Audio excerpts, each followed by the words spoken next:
Hi, everybody. It's Mimi from Be Heard, Empower Yourself. I want to say another lovely day in Florida, but it's cold.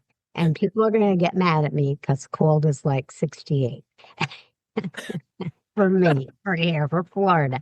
But I'm cozy in my house, and today we're welcoming a woman whose wisdom feels lived in and earned and generously shared. Her name, it's Susie, right? That's right. Okay. Susie Hall has spent her life gathering stories, lessons, truths, as have a lot of us, that don't just sit on the page. They reach out and touch the reader. That's the hard part. And her voice carries that rare blend of humor, grit, and heart. And her perspective invites us to slow down, listen, and reflect on what really matters. I relate to this because I hope that's how I write. And welcome. Glad to see you, Sally. How are you? Susie. I asked you, and then I went, that's because I'm 77, a little senile. That's all right. I'll take Sally. That's absolutely fine. Sally Fourth. Sally's actually a Sally bird. Forth. Yeah. Susie, darling. Susie. You're in London. You're over the pond, as they say. Yeah, but funnily enough, Mimi, I have just flown back Oh, from Florida, from Miami, isn't that? and And it was and cold. it was cold.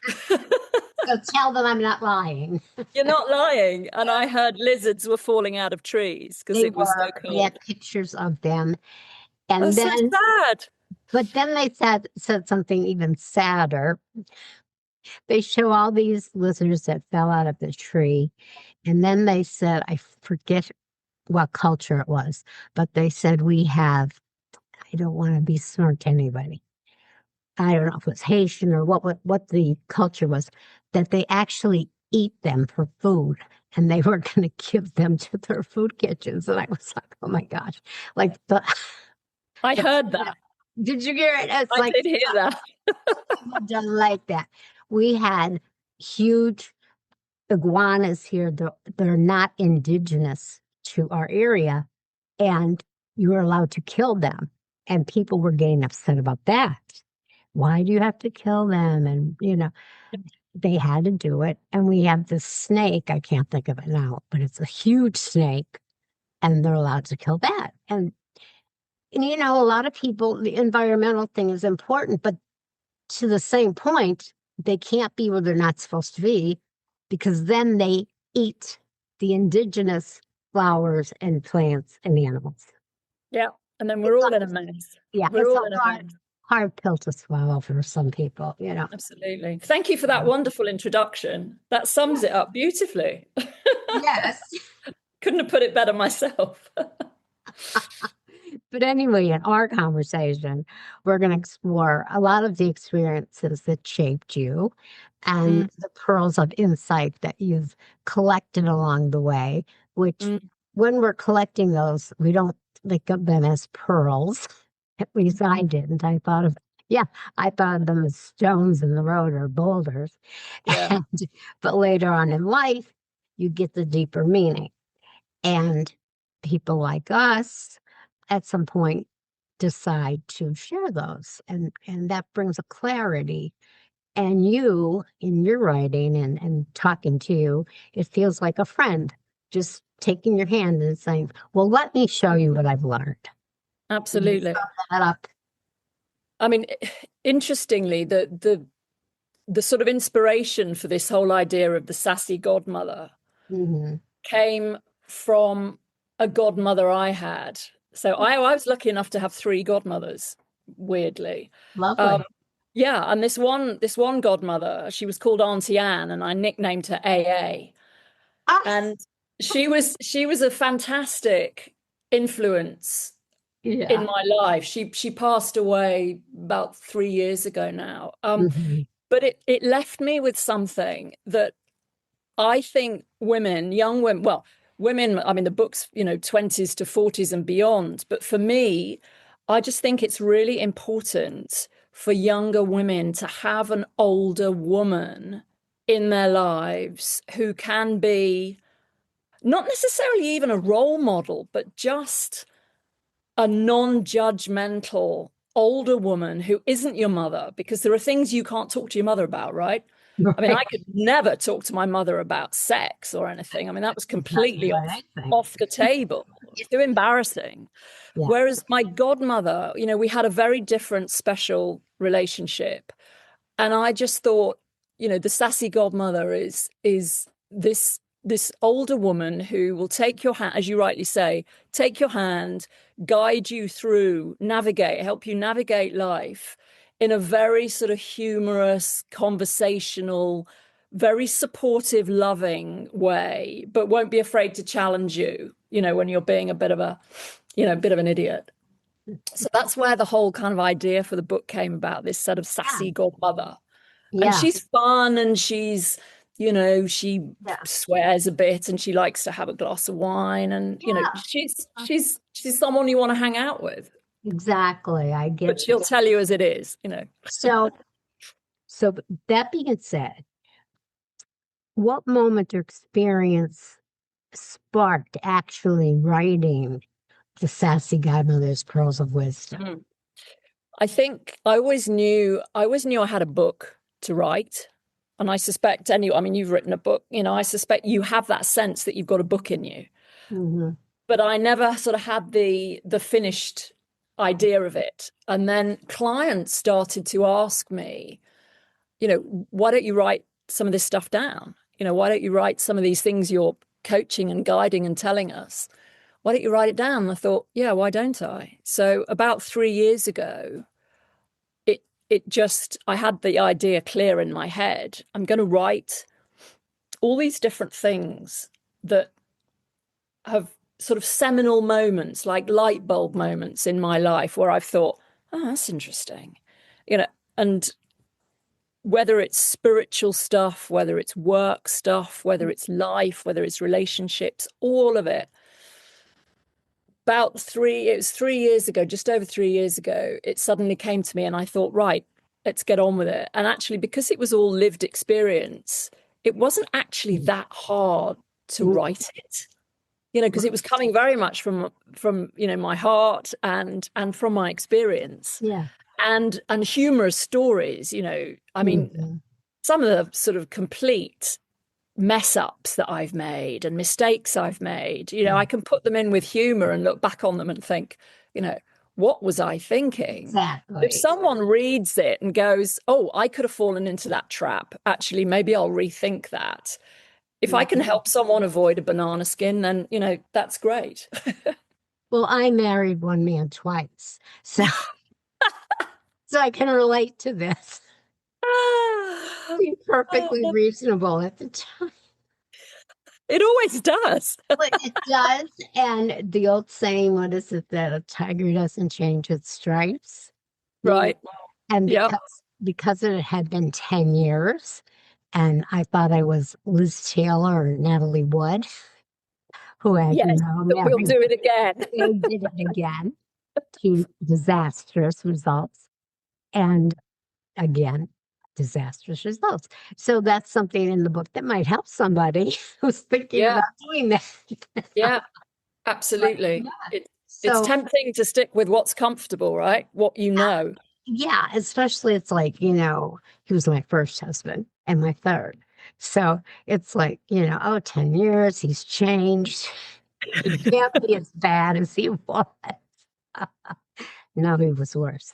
So you reading your book, you almost feel like a character, not a person.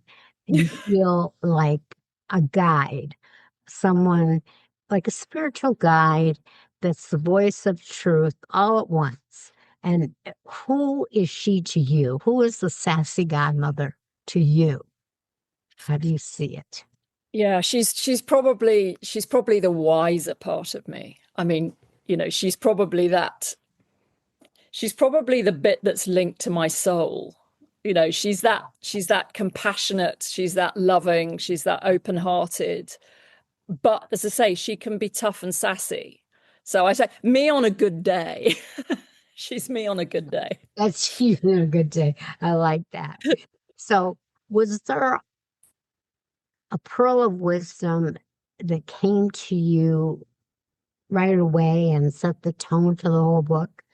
Like primarily the first thing that grabbed you and Yeah, I think this probably goes to the core of a lot of what's defined me, and that's probably the spiritual stuff.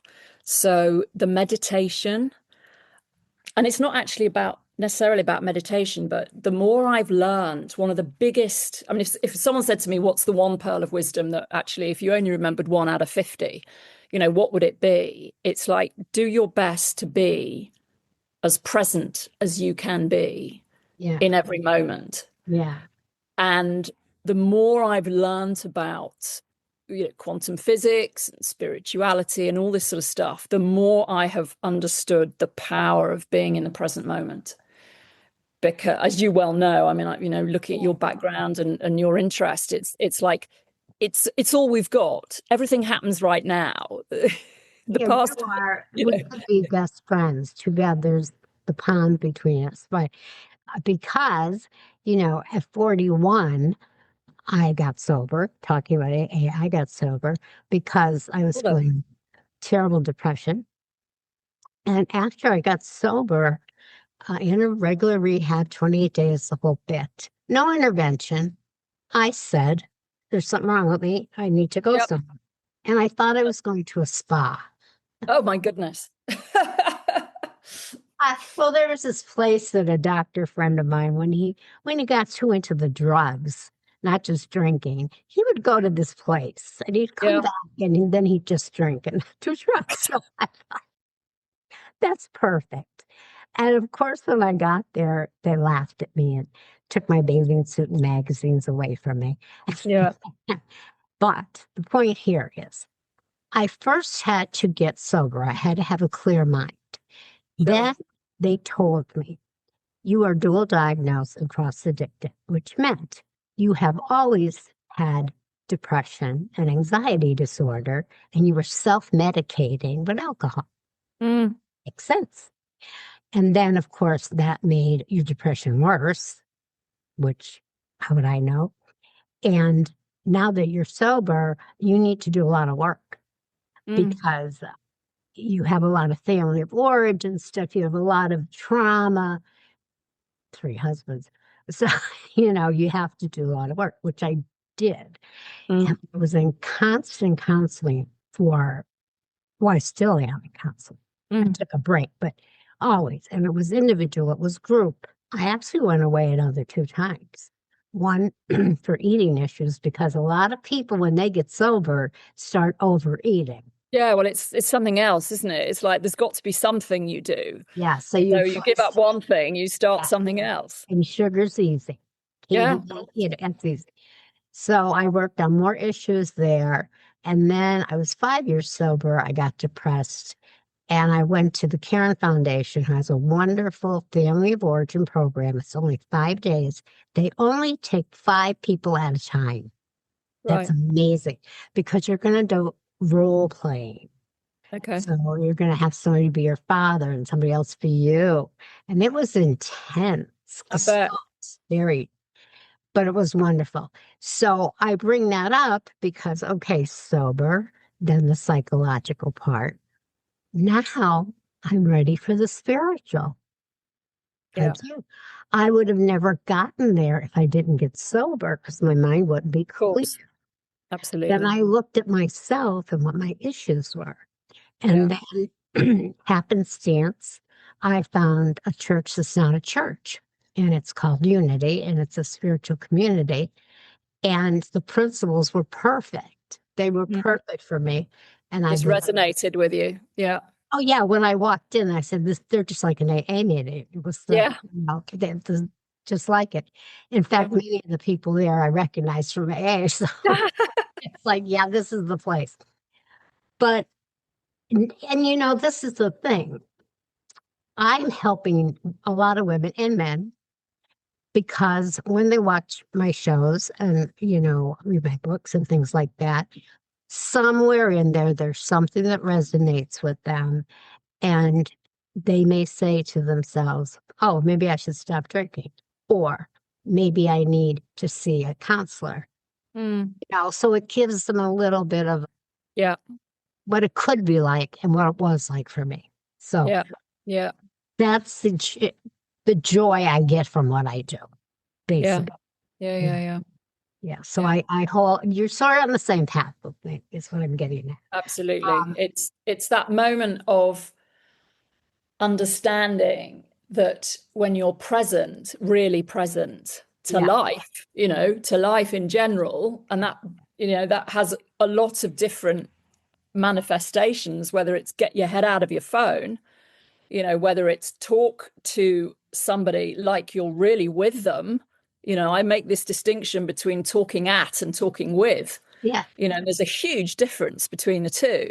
Oh, And yeah. it's like, be with someone when you're with them, really be with them, give them the 100% of your attention. Yeah. And And I actually, talk to it everybody. works wonders. I you know talk to just about everybody. I feel a little bit like an empath. Like I can tell your vibe, whether it is open or closed. Mm, I'm on an elevator. I might start talking to someone, or I might not, depending on what mm, I feel. mm. And the podcast came about because my husband is in stage 4, and after 4 o'clock, he doesn't speak. And I'm a talker. I needed to talk. Mm. So I began this. And I cannot leave this house without knowing that I'm going to give out at least half a dozen of my business cards because I talk to everybody. And like yesterday at the hospital, the one nurse, the Uber driver, like just the people though that touched me that I thought would, and I did. And so all those steps I went through, all the pain and all the loneliness and darkness was to find my mission in life. And my mission in life is what I'm doing today.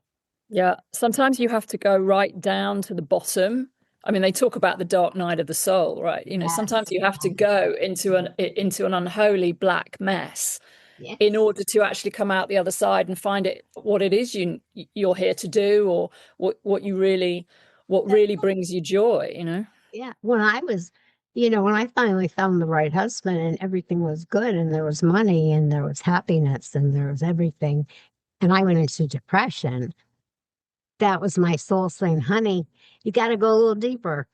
You know, you, Yes. you got to go a little deeper. And I It's did. about you, Yeah. actually. It's Yeah. all, everything starts with, I mean, chapter 1 in my book, the first pearl is, it starts with you. Yes. Everything starts with you, how you view yourself, how you treat yourself, how you talk to yourself, and the relationship that you have with yourself, it will define everything. So all the other external stuff in the world, I Hmm. mean, yes, you can have great relationships with people, but if you're still troubled and you know Yeah. Don't like struggling, yourself. Yeah. The it's hardest thing it's to learn is going to that. impact. It's going to Yeah. The impact stuff that on excites me. everything. Yes. And that's just it. You see like people, stars, movies and accolades and beautiful partners and lovely lives. And then you read they killed themselves or they overdosed on drugs. Many, many, many. The list is endless. Yeah, And, I'm a little bit of age, so I can go back to the 60s with that happening. And not, of course, not understanding it then as a teenager. Like yeah, you have everything. How could you do that? But as you said, it's all about you. You have to work on inside of you and what is your demon? yes, What's your demon? So, and yeah, that's why, raised by wolves, trapped by demons. So yeah. It's a great title of a book. hey, Yeah, I should go yeah, into business for that. Everybody tells me my books have great titles, but my parents weren't good parents. I had a narcissist for a mother, an alcoholic for a father. And I basically, oldest of 4 children, raised my siblings from age 5 mm, because my mother worked during the day and my father worked during the night. And there was yeah, this hour in between. or I no mean, one just helps. think about what that does. You Mhm. know, it Mhm. it it's and again, parents, there's no manual for bringing up kids. We all do our best, but again, there's a chapter in the book about this. And I won't drop an F-bomb on your podcast, but Sorry. there's a great poem by Philip Larkin, where he says, they F you up, your mom and dad. They don't Yes, they mean to, but they do. do. And They it's didn't, it's yeah, they you didn't think can't this help but through. suck up their Yeah, stuff, they then you have to didn't think deal with that it. hour was going to be, a big deal. But I'm taking care of, well, at 5, I had my brother that was a year younger than me. And then at 10, I had my sister that was a baby and my brother that was a year younger. And Yeah. then at 15, I had a brother that was 5.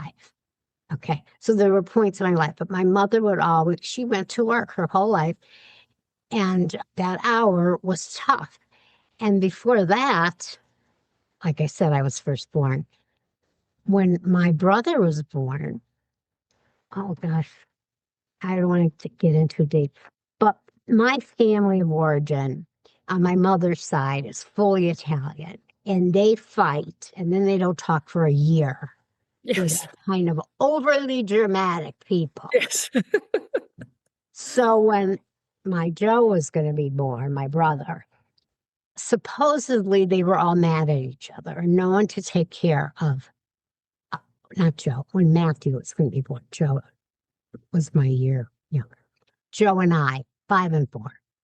So Matthew was going to be born. And at that time, they kept, if you were having a boy, they would keep you a couple days. And they didn't know if it was going to be a boy or not in those days. But my father took us to an orphanage because he had no one to watch us and he had to go to work. And he Oh my didn't, word. I mean, right there, the trauma of that. Yeah, that's alone. I mean, That's that alone is enough alone. to Yeah. And when to we got, really screw things up, right? unbelievable. And when we got there, they separated the boys from the girls. So they took my brother away. My goodness. I mean, it says it's not really, I don't know if I should say this or not, but it's almost like the concentration camps when they separated families, that kind of feeling like, am I ever going to see you again? That's And, hugely traumatic. And then you spend the rest of your life trying to unravel all this. and this You is know, why I'm a control freak. This is why I'm a yeah. caretaker, you know. Anyway, Well, the but first part of it is understanding it, right? Which is, what I think once you understand what your baggage is, then you yes, can kind of, I mean, I deal with my baggage with mild humor. I'm slightly OCD. I so deal with it with are we with humor. sisters? I swear to God, they're just like, I look at the positive side of it. It's like I'm yeah, hugely efficient. I'm very well organized. My me house is too. immaculate. Me too. My poor husband, and this is even before Parkinson's, he would try to be a nice guy and empty the dishwasher. And as soon as he was done, I would go in and rearrange everything in the cupboards. Yeah. Welcome to my world. He'd say, I don't know why. I'm glad you do it. And then I just put it, it's fine. It's fine. But Yeah. I think I if you've mean, got a partner who understands it and accepts it he and does.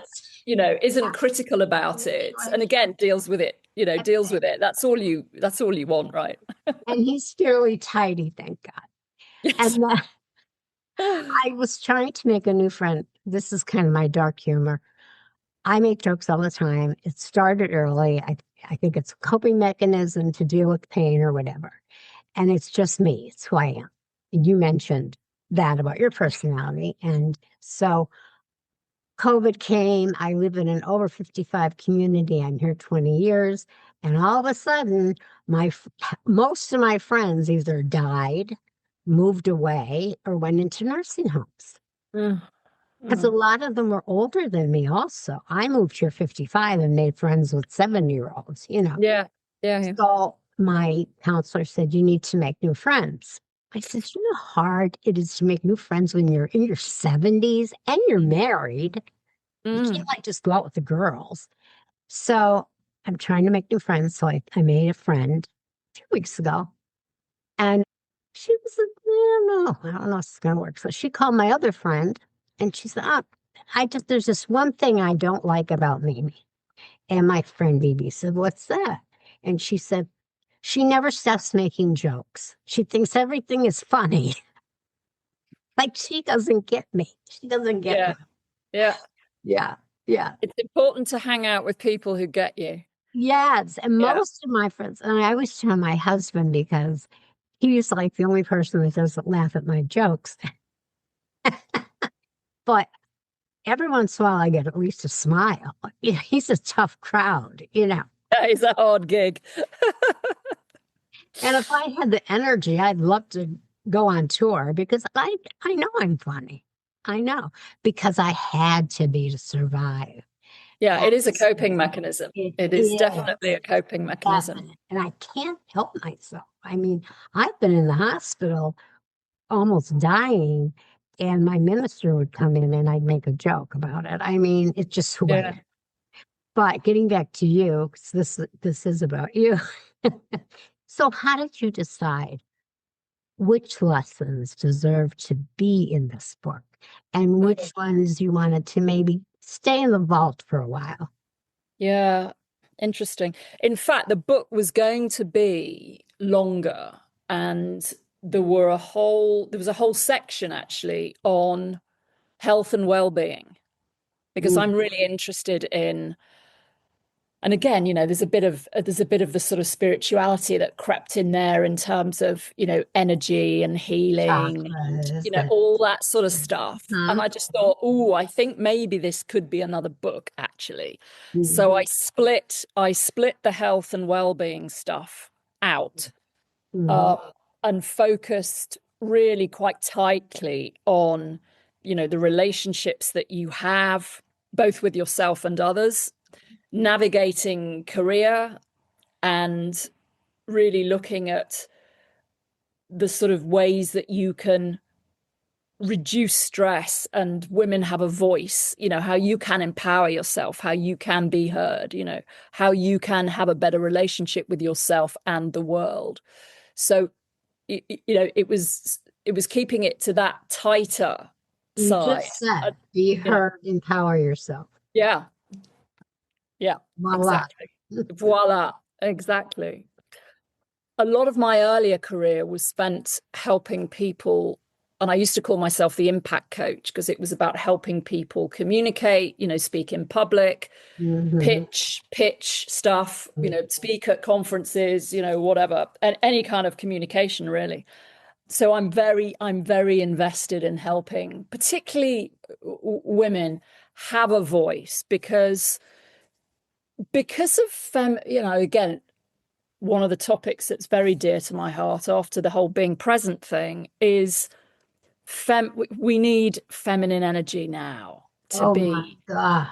coming to the fore. I have a I love podcast on men. I love it, men, but but there's no, too they much too mm-mm. much masculine energy knocking Yes, around right now. yes, yes, I agree. So we have to have women stepping up, stepping forward, stepping into positions of power and influence so they can exert soft power, Yes. so they can be collaborative. Yeah, we They, need you feminine know, mystique. yeah, they can be inclusive. Shows They how it's done. they can share, Yeah, it's all of that stuff. So it's I think that is hugely important. very Um, important. And, yeah, in the 60s and 70s, I did grow up with, you know, Gloria Steinem and yeah, all the very powerful women. Jane Fonda, I love Jane Fonda, and a lot of men hated her, thought she was with the Viet Cong, which she was not. She was just trying to get people to talk. yeah. Anyway, I grew up with that. I grew up with Roe versus Wade getting finally Mhm, passed. And, mhm. I grew up with women not being allowed to have a credit card in 1952. Yeah, I grew up with all of that. yeah. And so at this age, 40, 50 years later, to see all that being taken back, canceled. Yeah. Yeah. It's gutting. The Handmaid's Tale. You've heard that book or show? Yeah. Yes. So what we're going through, it's the men saying women are just for children, to have children, and that's it. And it's like we're living it. It's scary. Yeah. So a lot of women are becoming more assertive and more aggressive and coming out, and we need it. Yeah, there's a fine line though between I used to work in the city in the financial industry in London years ago, years and years ago. Male And oriented. you would it was very male orientated, but some of the women who worked in these investment banks were what I call alpha female. So they were women, but they were trying to be men. Gotcha. And they were absolutely horrendous. I mean, they were ball breakers. They were not nice people. Oh, And the men in our office were absolutely petrified when they had to go and meet with them. And they were often sort of heads of HR, yeah. in these big investment banks. And I think, that's something we've got to be very careful of is, women and those identify as women have got to step into feminine energy, not masculine energy. It's Oh, getting that definitely. balance right. Yes, It's absolutely. really important. And, I talk about that in the book. It's about balance. And when things go out of balance, that's when we're in trouble. Whether it's the planet, whether it's, masculine, feminine, when things go out of balance, Mhm. bad news. Well, this So, is what I believe that too. I think right now, I expressed this to someone the other day because they were going, "Oh my God, it's so terrible. The world is so terrible, and all this stuff that's going on." I said, "Look, sometimes for something good to happen, you have to have something bad happen." So yeah, I feel there's this rumbling and this earthquake type thing coming, and everything's got to get turned upside down yeah, before right side up. So yeah, that's where I'm keeping my head. absolutely. And you can only do, well, I love the idea of, you just keep your little corner of the world tidy and nice and compassionate and loving. And, if everyone does their little corner of the world, Yeah. we'd be in a much better place. But we can all do our part. And, the fact that we are, I mean, whatever your beliefs, but, we are all connected, whether we like it or not. Everything's made of energy and we're all connected. So what we do affects everybody. And Yeah. I think some of us are gradually starting to wake up to that fact. And my little joke to myself is like, there's a lot of religions, but nobody really knows the truth until your life is gone. And maybe you don't even know then. But the joke will be when you're gone, you find out that everybody that had the different God, it was all the same.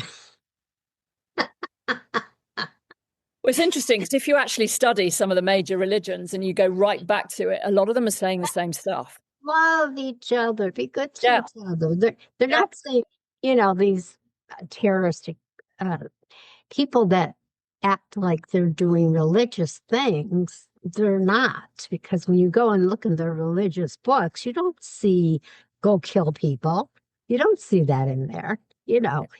So, yes, it's a hard world to maneuver these days. Let me mm, ask you this. Have you ever sat down with someone like myself that's a caregiver and gave them some advice on how to take care of themselves and not because I am a caretaker all my life. So it's really yeah, yeah, not a trap. It could be a trap again, you know. Do you ever yeah. counsel anybody on that? Oh You should- yeah, and having been through both parents with dementia, Uh, I had and I'm an only child, so I had to kind of navigate that journey, which was interesting. And I remember at home when I was at my parents' house and we had the community nurse came round, and I got my dad was on a Alzheimer's journey, probably slower than my mother, but my mother went downhill very quickly. yeah. And the caregiver turned to me and she said, the nurse, sorry, turned to me and she said, and how, Susie, how are you doing? And I just burst into tears. I just No one ever asked absolutely, you, no probably. one ever asks you, and you don't, as that person, You don't want to let the side down. You don't want to show that you're weak. You don't want to, you don't want to talk to your friends about it because you think they'll get bored of me chatting. So I think the lessons that came out of that are you have to be good selfish, what I call good selfish. You have to nourish yourself both physically, and spiritually. You have to nourish yourself. Otherwise, if you're empty, you're no good to anyone. So if someone thinks you're being selfish by looking after yourself, you've got to have very, very strong sort of boundaries and ethics for yourself around, I have to care for myself. I have to sleep. I have to eat. I have to look after myself. And then I'm going to be better resourced to look after whoever it is I'm caring for. I go away once in a while, which Yeah, exactly. You've got to do what you've got to do to the feed your in-laws soul. don't like that. Feed your soul, feed your body. Yeah, but the people that aren't caregivers and they are not here to see day-to-day life, They probably don't get that. they don't get it. And it's like my name would come up. Oh, she's off on a cruise. Yeah. Yes, I'm off on a cruise. And one of our daughters is with my husband. Yes. Okay. So I look at that as him getting nice time with a daughter and me getting a rest. And Absolutely. I had to finally just cut off. I don't even talk to them. I used to keep them updated. I don't even bother. And they don't call me. No. No, they'll call him. Yeah. Yeah. And he's stage 4. And they'll say, "How are you?" And he'll say, "Oh, I'm good." Yeah. What do they think he's good? It's extraordinary. Again, choose your friends wisely and But you be, can't pick your family. yeah, absolutely. But I think it's so important that, but again, particularly women, because, in our DNA, deep down in our DNA, there is this absolute desire to be a carer, to look after everybody before yourself. There's something built in. It's built in. And one of the things I'm going to be talking about when I get on stage soon, starting to talk about this stuff, is women are fighting a lot of battles. We're fighting our own DNA. We're fighting stereotypes that society unfortunately throw at us. We're fighting a bit of a patriarchy in some ways. We're fighting quite a lot of stuff. Yes. And we have to get over that. Yeah. Because we have to in order to step up and shine. There's a lot of rubbish that we actually have to overcome. Yes, and you have to. Men have the challenges, but I think women have more. So we do. This idea of caring, putting everybody first before yourself, we've got to ditch that. We've just got to ditch it. Thinking I should be able to do things that I can't. And my husband had a hard time getting into bed, and I was literally pushing him into bed. And I tore up my right shoulder and had to get a shoulder replacement. Okay, all right. And then I already had a bit of a heart problem. And the stress of everything, I now had to get a pacemaker last month. Now, this is, to me, is all been aggravated by stress. Conditions that I already had in a certain way are being aggravated. And I know that. So when I say to someone, I'm trying to go to Mexico in May and I'm going to have someone stay with Jerry, don't you dare make a face. Yes, don't judge me because you don't know what's going on. That's right. I mean, when you're literally hurting your body. Yeah. And the last thing I want to say to you about that is I made a vow to my husband when he was diagnosed 15 years ago. You will never go to a nursing home. Right. I promise that. So now he's at the point where he should be in a nursing home because he can't do anything. But no, I found a program, a lovely program, and he does go there during the day. And he wasn't happy. And he said to me, "You'll love this. I'm doing this for you." Don't lay that on me.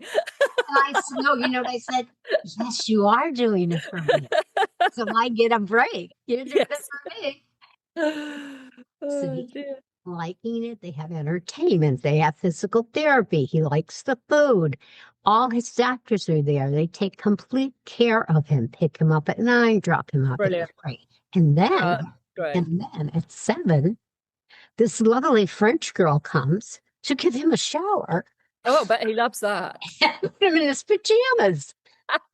So when his friends say, "How's Jerry doing?" and I tell them that story, they go, I want to be there. Like, that sounds pretty damn good.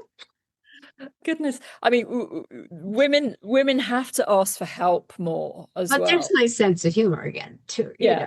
It's like, absolutely. But we do need to ask for help. We're not great at asking for I help. had to finally do that because the Yeah. alternative now is he doesn't have to go to a nursing home.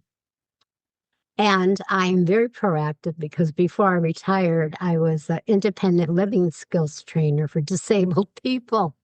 So I know all about programs and all about Yeah. equipment. Yeah. And he couldn't move in bed. And I said to the PACE, it's called, oh, they have a trapeze device. Yes, Oh, that can hoist you well, not up. even hoist, but that he can hold on to move. Okay, to lift him. Yeah. And they told me, well, he has to have a hospital bed. I said, no, we're not getting a hospital bed, and we're going to get one. And they said, oh, it's impossible. So I did get one. It's floor mounted. And at first, he's a negative guy. Oh, it's not going to help. It's not going to help. Well, guess what? The next morning, he gave me a kiss and he said, that helped me get out of bed to pee, and it helped me turn around in bed. Thank you very Right. much. Yeah. And I keep telling him, I know more than you. Yeah. I mean, I'm the smart one. Okay. You just listen to me. Leave it to me. Everything will be okay. But when I want to go to Guadalajara, don't pout. He hates it Yes. to go away. He's very detached. So, is there any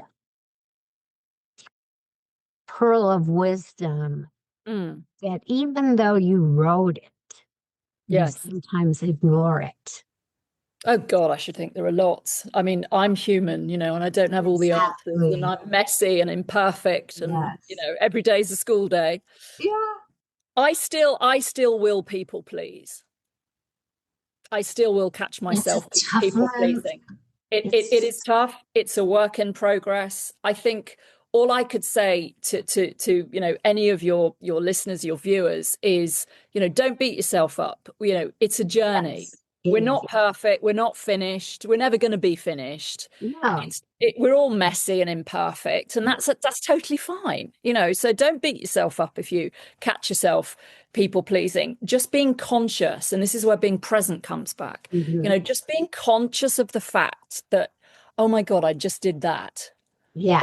oh, I just said that. Actually, if you recognize it, that's the first part of putting it right next time.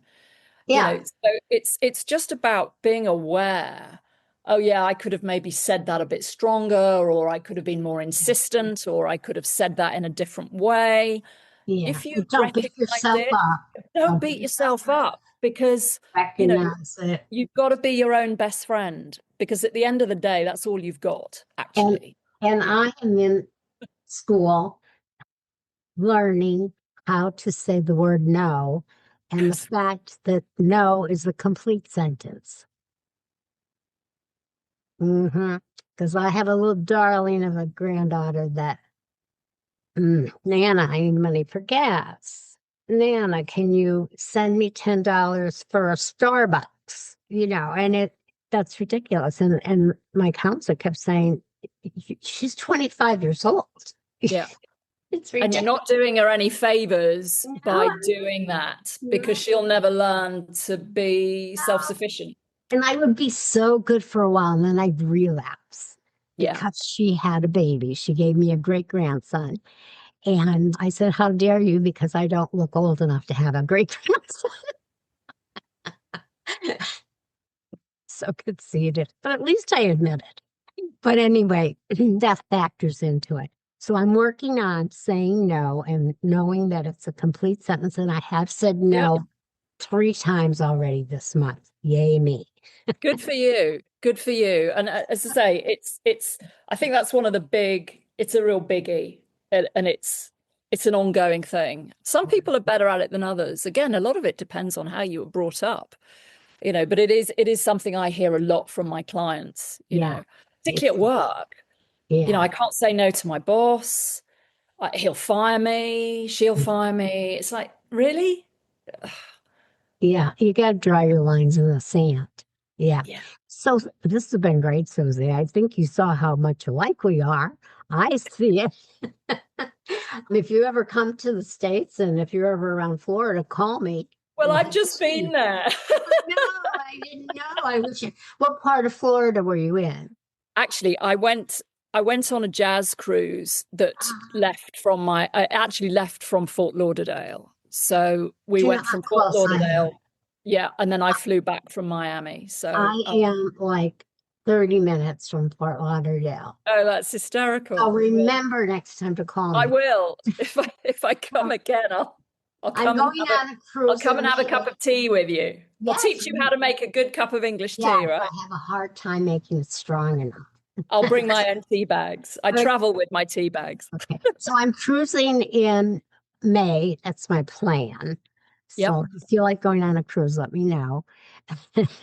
So what's next for you? The Sassy Godmother, more Yeah. girls, a sequel, a workshop, starting a movement. Speaking, getting on stage, doing. I used to do talks before COVID, and obviously COVID came and wiped that out. So get back on stage, talk about all the stuff that I've mentioned and more, and guest on more podcasts, sell more books, and then probably write another one at some point. But one at a time. It's only just come out, this book, so Yeah.